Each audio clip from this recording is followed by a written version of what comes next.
Hi, everybody. Welcome to Plant-Powered Business Strategies to Grow Your Positive Impact. My name is Johanna, and I'm here with my co-host, Brieanah. Hey everyone.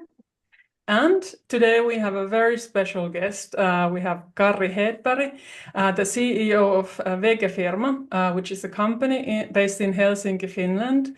And the company is on a mission to make vegan eating the new normal, or plant-based eating, vegan eating.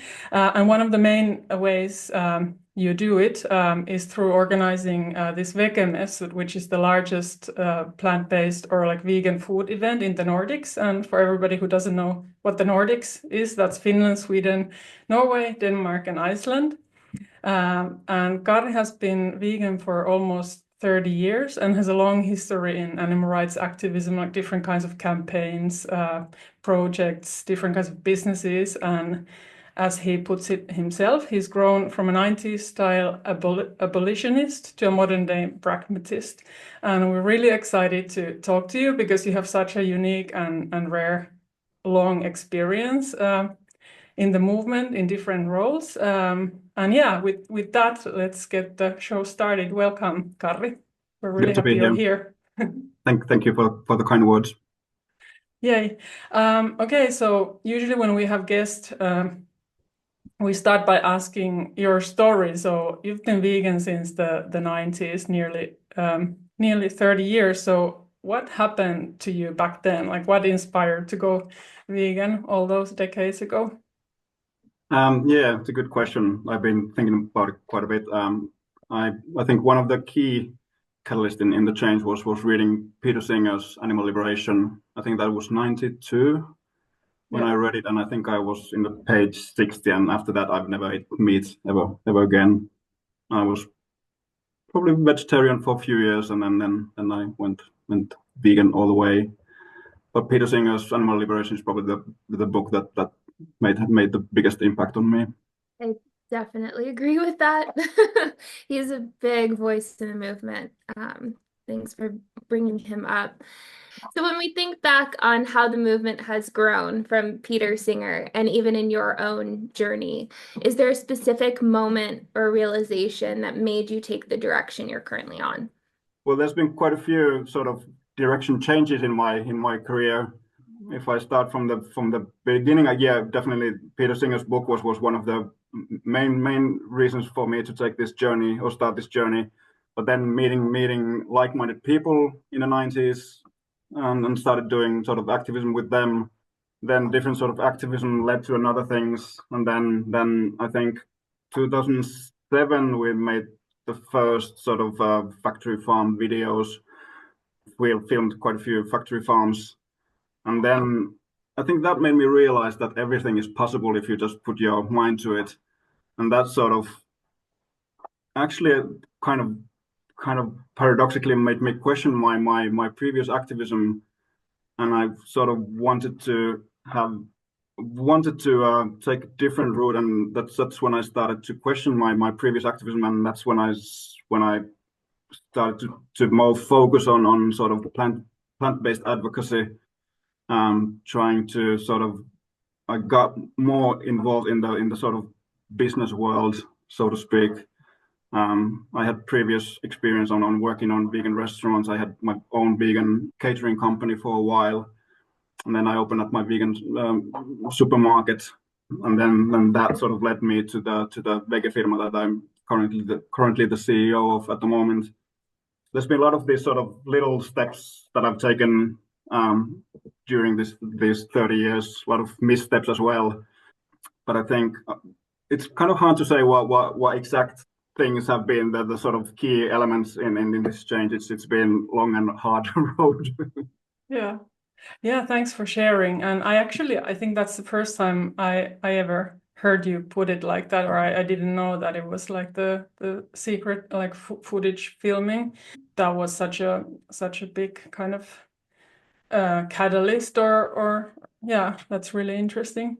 Like you kind of started talking about my next question already, which is perfect because you've had like I mean we've known each other for over 20 years, more or less, and yeah, you've had different kinds of businesses, like over the years, and you've been an activist for a long time. So I'm curious, like, do you see your business as your activism at the moment? Because I think a lot of like there can be this kind of like I don't know, clash between them, or maybe a lot of like ex-activists or people who've like turned into business might be wondering or kind of trying to find, I don't know, peace with this question. So how do you see that question, or is it relevant at all? Yeah, You I know? think a lot of people seem to wonder the same question: is what I'm doing, is it activism or not? And I don't really care, Yeah. to be honest. I mean, I Yeah. know why I'm doing it. I think I have still the same reasons why what I had 20, 30 years ago when I started my so-called activism. The reason why I'm doing Vegefirma or Vegemessut at the moment is I have still exactly the same goals as I had 30 years ago. Whether it's activism or not, it doesn't really matter to me. Some people maybe see it as an activism. I don't care. Well, yeah, I love that. Like, that's good. Right. Yes, Hi, we have a cutie dog pie. break. My dog wants to say hi too. Oh, what's his name or her name? She's Tiger. Aw. Aw. Thank you for sharing her with us. She was jumping on my leg. I need to acknowledge her for a second. You know, it's a vegan podcast when we have a dog break. Yeah. Exactly.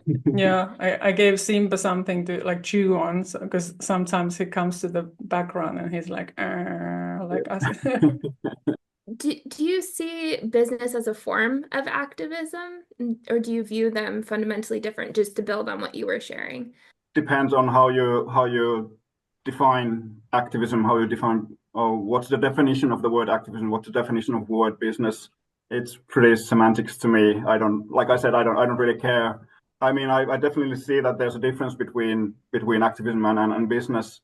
And I definitely, with my business, I'm definitely, I think, more about money than when I was activist. But money is not why I do it. Money is just sort of a tool to help reach my goals. And back in the day, with sort of activist mindset, I think money was something that we sort of even despised or overlooked.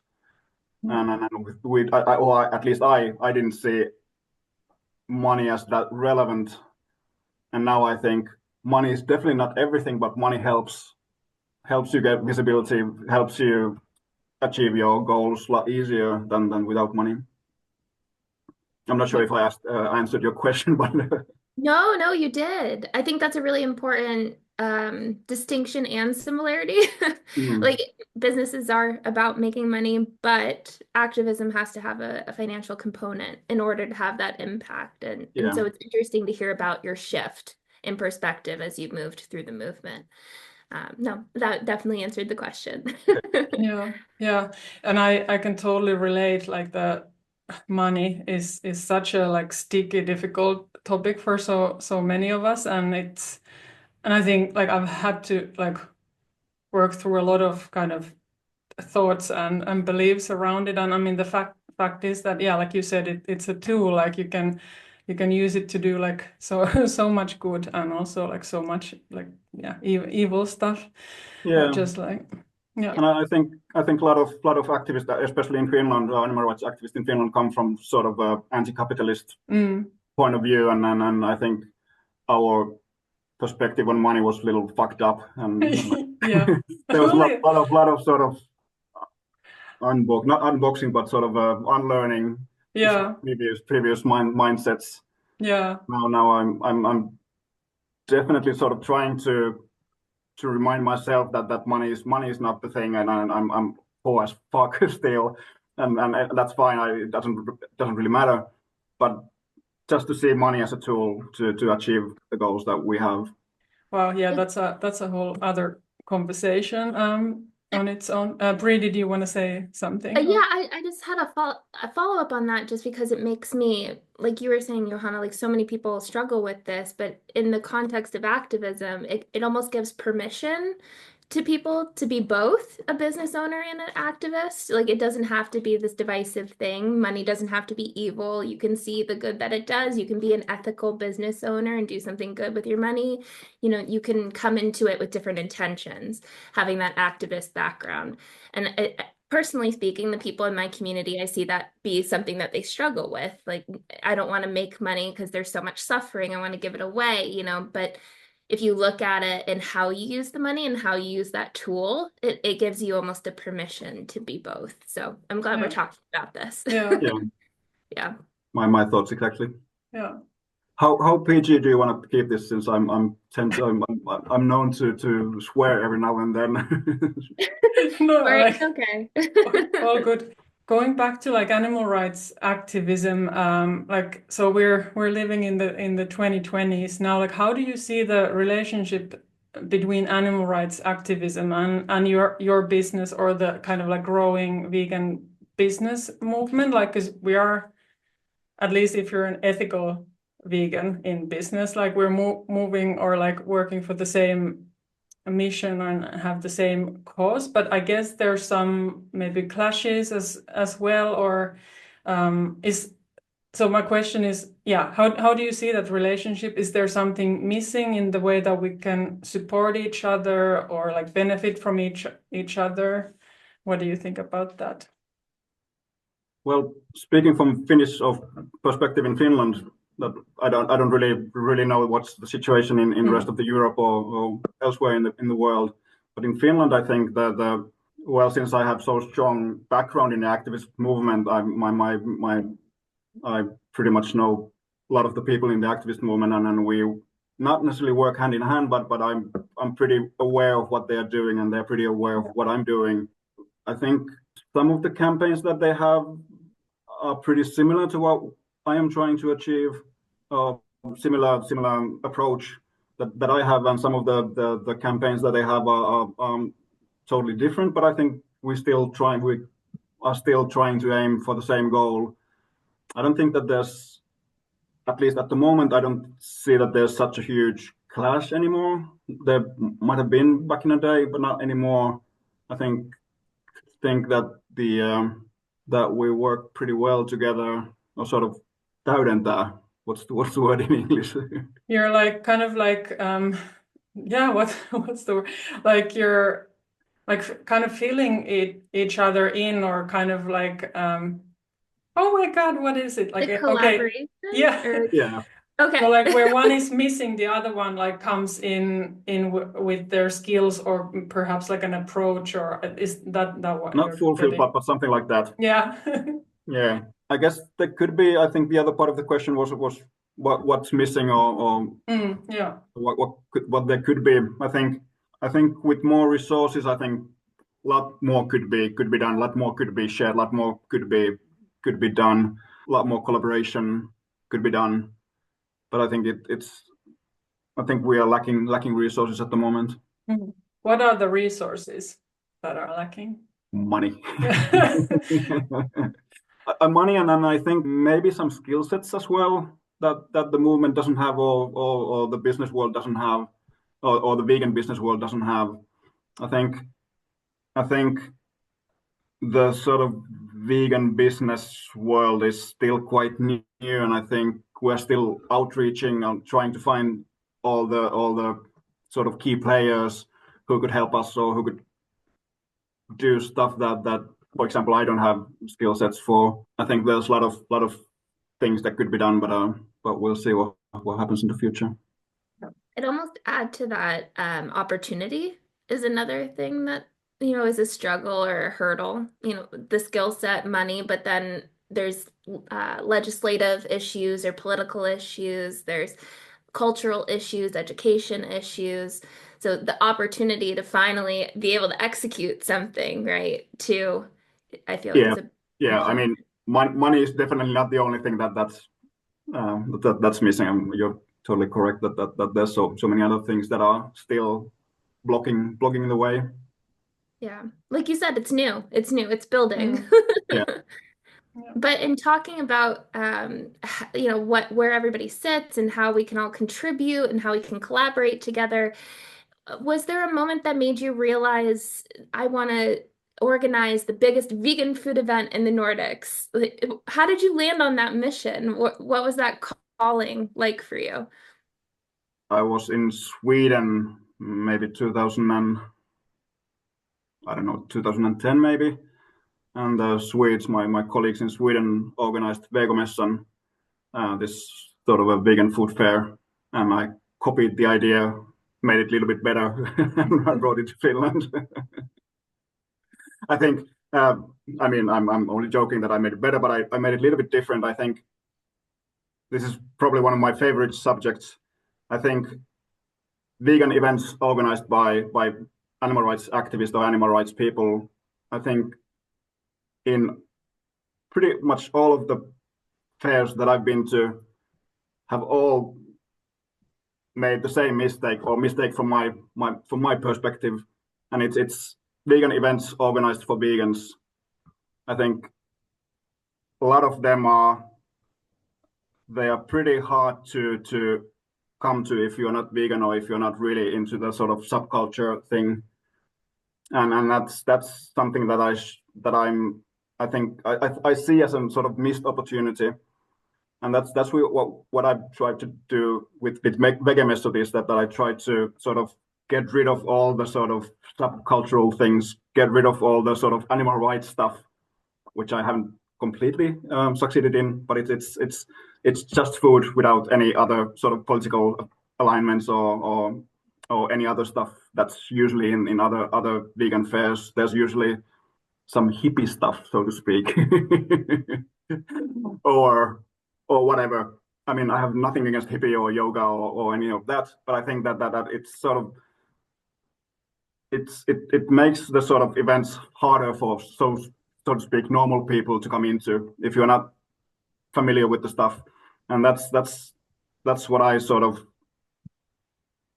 am against. I think since our resources worldwide are pretty limited, I think most of our events should be for the sort of people who are not vegans yet, or who are sort of flexitarians or whatever.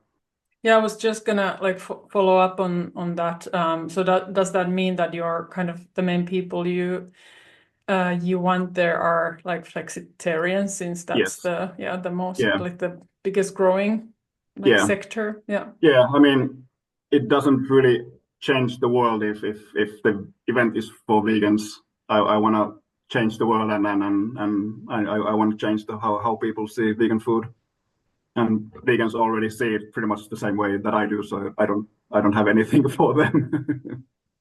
I mean, of course, there's the element of having these sort of movement building elements in it, and then sort of creating sort of cultural belonging or whatever. And I think that's important as well, but it's not really what I'm after when I plan these events. I think that can be so powerful.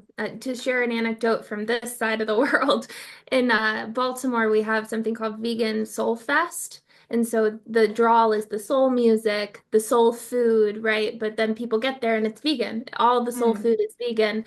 And every year the food sells out.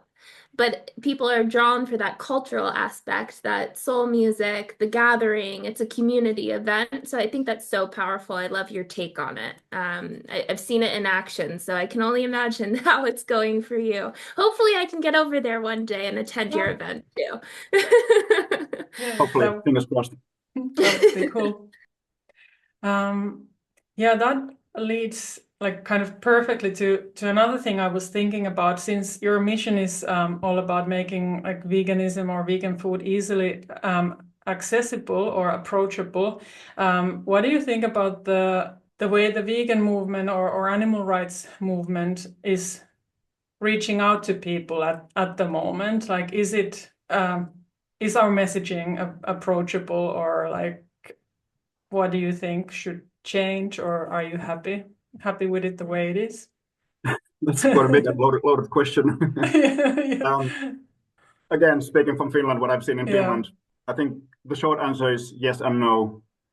I think, for example, the Vegan January in Finland is really well organized, really well thought out.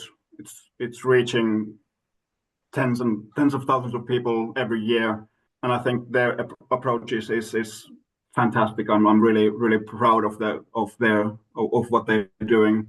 I think it's one of the best campaigns that I've seen in my life. Yeah. What the animal rights movement is doing in Finland is wow. There's a lot of really good stuff that they're doing, and I'm let's say that I'm mainly speaking about the more grassroots stuff, what's happening, since that's what I know. Like Oikeutta eläimille, Justice for Animals, the main animal rights organization, or the most effective animal rights organization in Finland. A lot of stuff that they're doing is really good.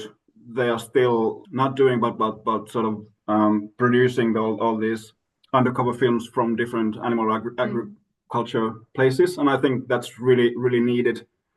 And I think the big question is, that's probably what most of the animal rights group in the world are struggling with, is how to reach the people who they are not reaching at the moment. Animal rights is so hard to accept. I'm not sure if that's the correct word, but it's so hard to sort of come to terms with. If you're still eating animals, it's pretty hard to sort of see that or make the connection because of the cognitive dissonance. I think that's the word. And how to reach those people is a billion animal lives question, and it's something that I think is really hard, and I don't have any answers for how to reach those people with animal rights message. I think it's really hard, and I think the sort of exposés that are being done, I think they're good, but it's not enough, and something else should be done as well. But how to do it without putting people off is something that I've been thinking about a lot, and I haven't come any closer to the question on how to do it. I think from the plant-based advocacy point, it's fairly easy, or a lot easier, but from the animal rights perspective, it's really fucking hard. That's my end of my rant. That was a mic drop moment. Yeah, it's hard. So I feel bad even asking this question, but if we look at it from both sides in the movement, is there anything that we can learn from businesses can learn from activists, or activists can learn from businesses? Is there something that can make each side better? I know it's a very hard question, especially since it's just hard to get messaging out regardless of which side of the fence you're on. But is there anything that, since you've sat on both sides of that fence, you've been an activist, you are an activist, and now you're a business owner, is there anything you wish you knew as an activist, or you wish more business owners knew? I haven't really thought about it that much. I should probably think about it for quite a few weeks to give you a better answer. But from the top of my head, when I was activist, I wish I knew what I knew now about how businesses work. A lot of our stuff was really ineffective because we didn't understand how the businesses that we were targeting, how they worked, and that made a lot of the stuff that we did really ineffective. What we could learn from activists is, I mean, there must be loads, but I can't think of any from the top of my head right now. I'll get back to you in a few weeks. It's an ongoing discussion. I know it was a hard question. Yeah, like talking about focusing more on the business side. So how many people actually come to Vegemessut? I can't remember the exact number.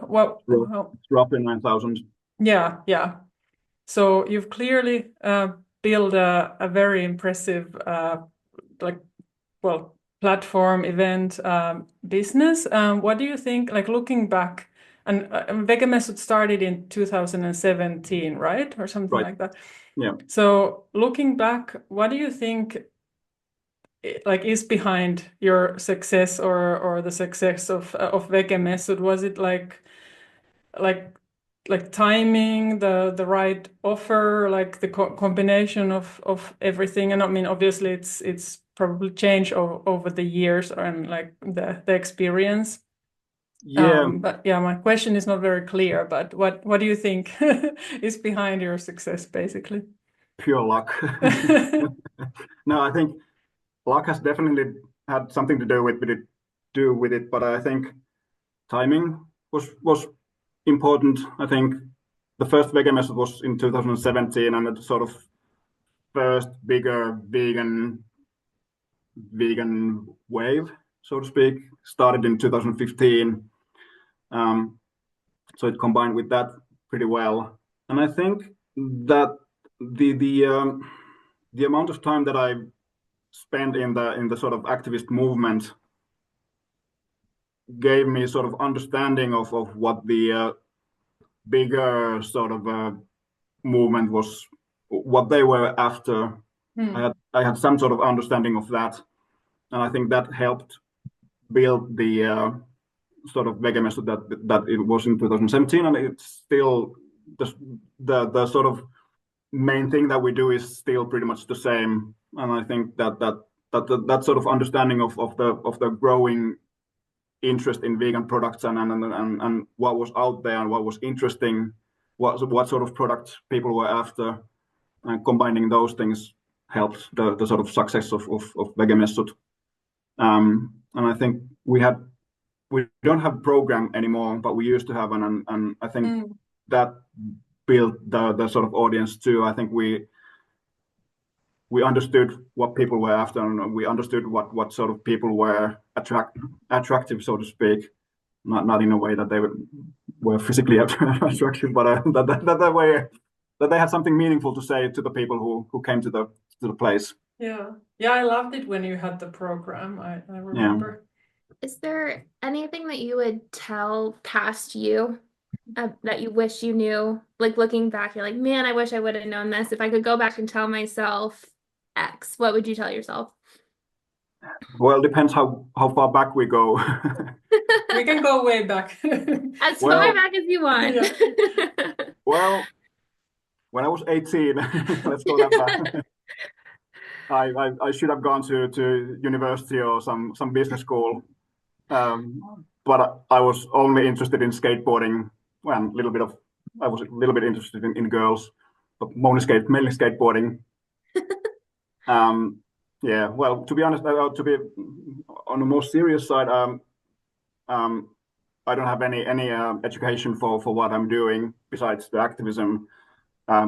School would have helped, and some sort of understanding of the business world would have helped. We were really rookies when we came to the sort of scene. I've had this sort of motto that how hard can it be, and that sort of, and it can be really hard sometimes. but I think that sort of attitude has helped. But it has been some sort of education would have definitely helped. Definitely one thing. Another thing is for sort of a small business owners like me is the importance of networking, searching for sort of like-minded people, not necessarily like that they're doing another vegan, not necessarily like-minded in a vegan sense, but in a sense that they are all the small businesses have pretty much the same problems. So yeah, pretty much the same problems, and we are all pretty much struggling with some similar issues. Again, I'm like.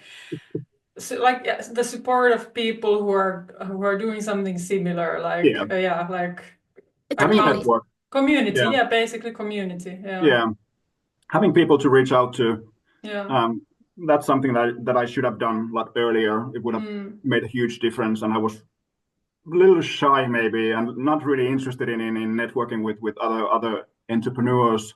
Since I pretty much hated all the other entrepreneurs, I didn't have, or I felt that I didn't have anything common with sort of normal entrepreneurs. But nowadays I have a little bit different approach, and I see that they can give me a lot of inside knowledge on different topics that I know nothing about, and maybe I can help them with other stuff. And so basically networking is something that I should have done earlier. That's something that I not necessarily regret, but it would have saved a lot of tears. So what I'm hearing you say is that for anybody who's like starting out their business, don't try to do it all alone, or like get to know other people who are wanting Definitely. to do something similar. Yeah. Yeah. Yeah, Well, that is. at least in my case, it would have helped a lot. Yeah. Do you have a community these days? Do you feel like? More or less, yeah. I have people to reach out to if but at least to some sort of problems. I have people to reach out to.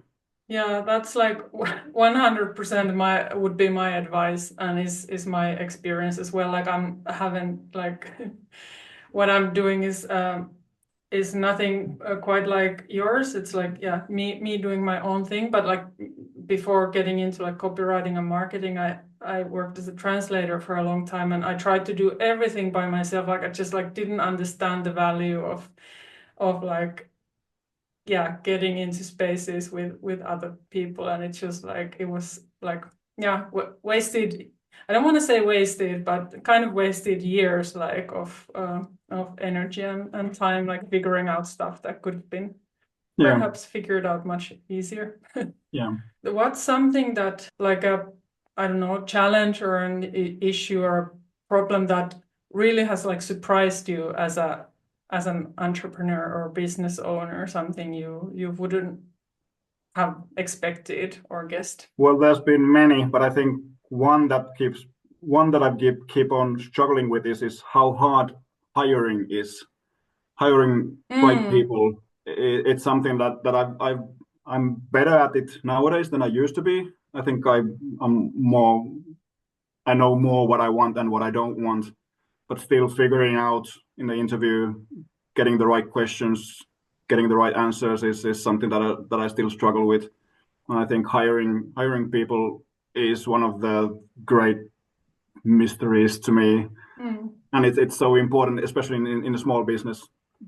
If you're like if there's only few people and you hire one person more, and they should do, or they're all of them are playing an important part.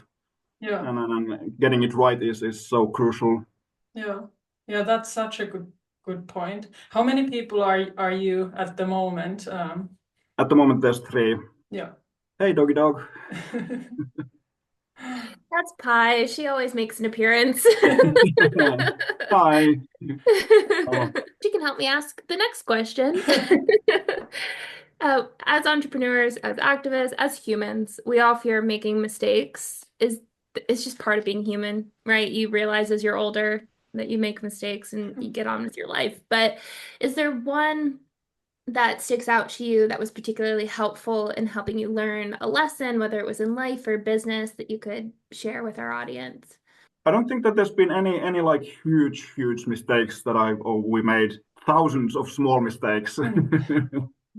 But maybe I try to remember what we've done during these years, and definitely like the list of mistakes that we made is way long.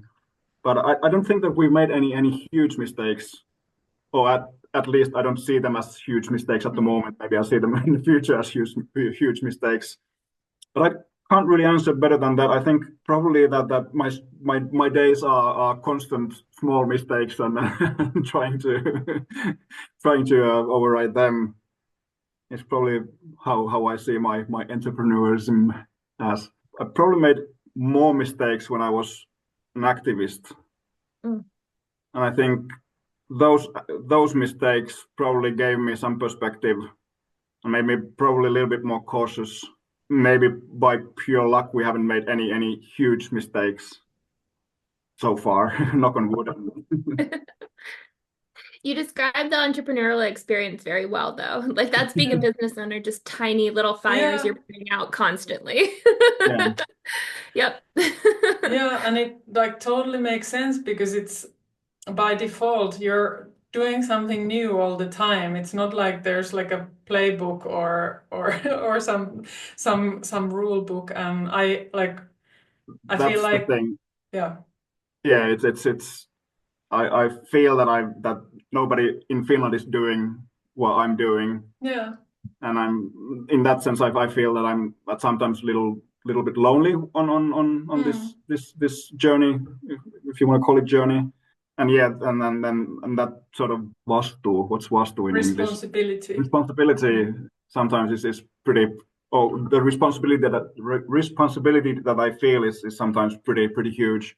But yeah, I mean, at the same time, I'm to be honest, I'm quite proud what we've done so far. I feel happy what we've done, and even though there's been these small-ish mistakes, I think in general, I've at the moment at least I feel pretty happy. Yeah, and like you totally should be so proud. Like, I mean, what you're doing. I mean, I think the bravery or like that it takes, like, because you're responsible for this like multi-day event, like thousands of people like relying on you, and that everything, you're not doing it alone, but you do carry the main responsibility. Like that is a huge thing to accomplish. So yeah.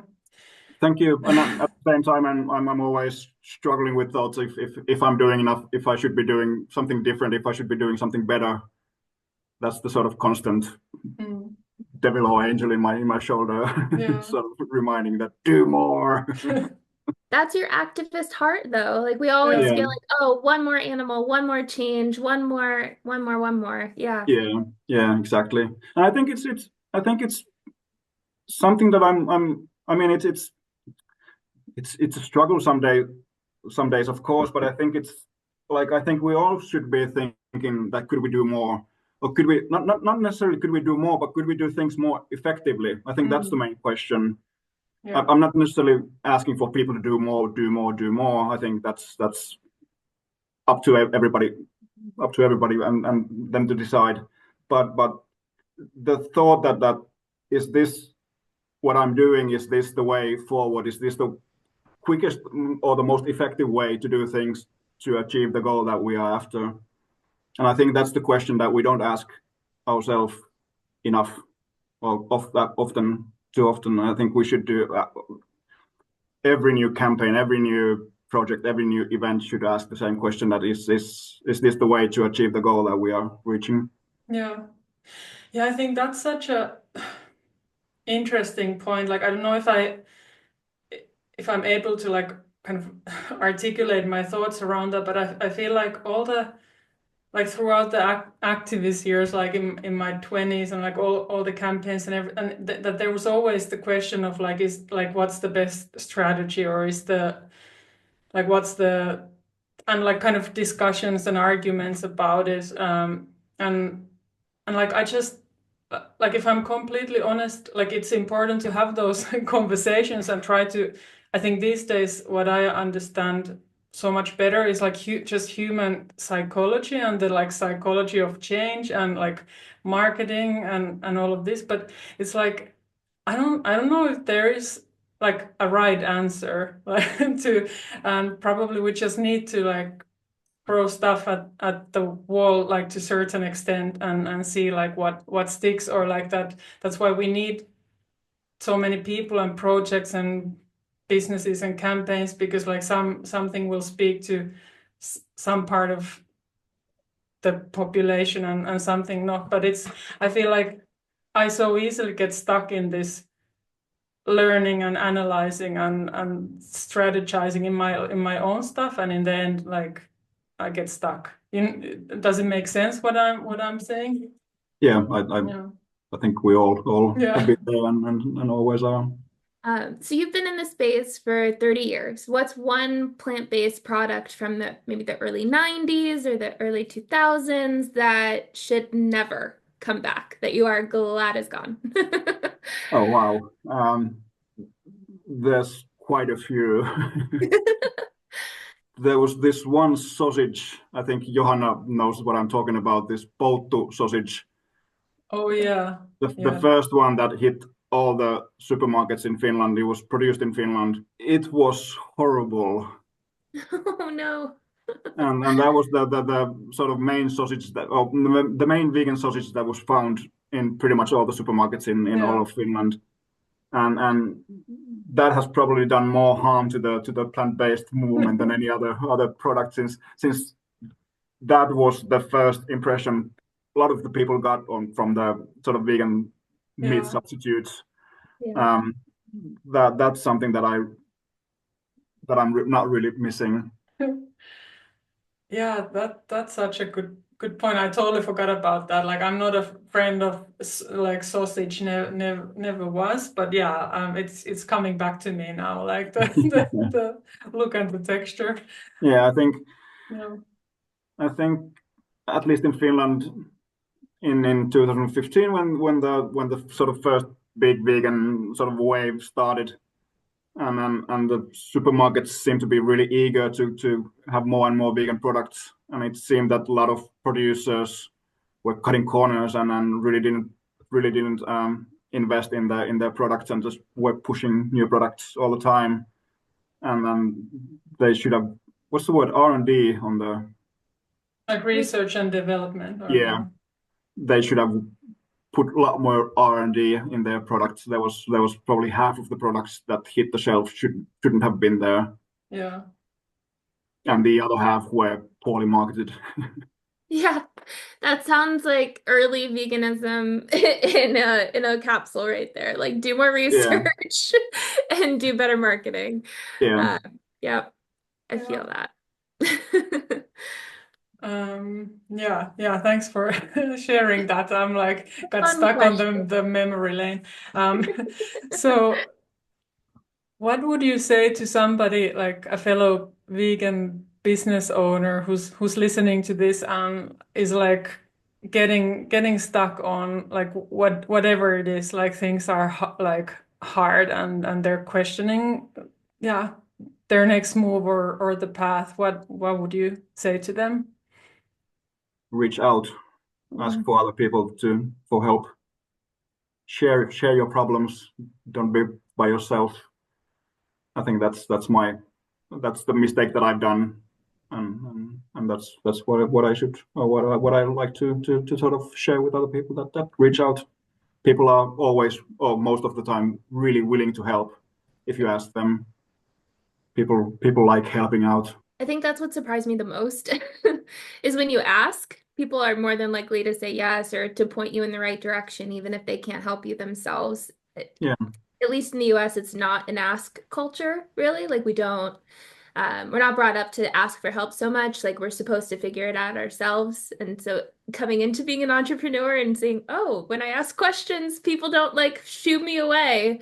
Yeah. I'm glad that you said that. Yeah.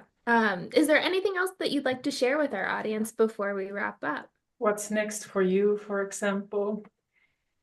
And where our listeners can learn more about your festival or follow you?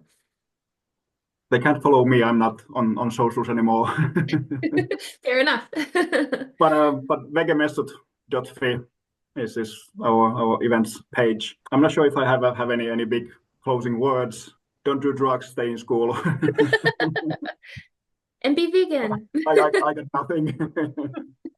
No worries, that's perfect. We'll put the link to your event under the video and in the podcast description as well, so people can check it out. Thank you. Yeah. Cool.